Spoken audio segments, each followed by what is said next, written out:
So ఇప్పుడు మీరు for example ఏదైనా బిజినెస్ చేశారనుకోండి, అంటే స్టార్ట్ చేశారు ఏదైనా, అందులో మనం ఫ్రెండ్స్ కదా అని వాళ్ళకు పార్ట్నర్షిప్ ఇస్తుంటాం కదా.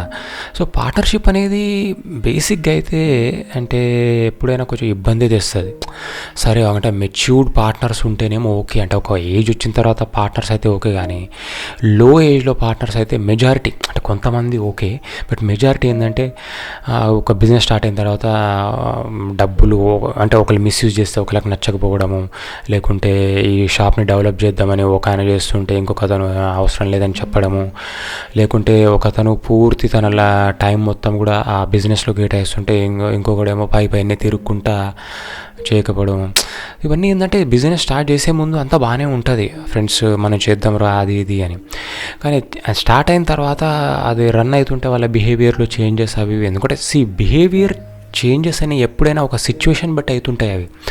సో మనం ముందే మనము చెప్పలేము ఆ సిచ్యువేషన్ బట్టి. ఇప్పుడు ఈరోజు మంచిగా ఉన్నోడు ఎప్పుడైనా సరే రేపటి రోజు ఆ సిచ్యువేషన్ తగ్గట్టు ఎట్లా బిహేవ్ చేస్తారనే దాన్ని బట్టే మనము అనలైజ్ చేయొచ్చు తప్ప ముందే వీడు మంచోడు వాడు చెడ్డోడు అనేది చెప్పలేము. సో ఆ విధంగా చూసుకుంటే మనం పార్ట్నర్స్ అని బిజినెస్ పార్ట్నర్స్ అని తీసుకున్న తర్వాత కూడా ఎన్నో క్లాషెస్ అవి వచ్చే అవకాశం ఉంటుంది.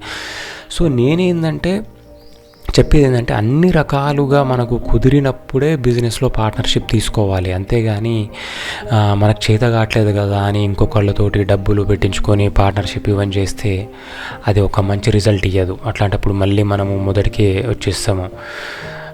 అట్లా కాకుండా కొంచెం ఆలోచించి అన్ని విషయాలు రేపు ఏ ఆపద వచ్చినా కూడా ఇద్దరము ఒకటే దాదాపు అంటే మెజారిటీ మా థాట్స్ ఒకటే లెవెల్లో ఉంటాయి అని అనుకున్నప్పుడే పార్ట్నర్షిప్ ప్రొసీడ్ అయితే మంచిది.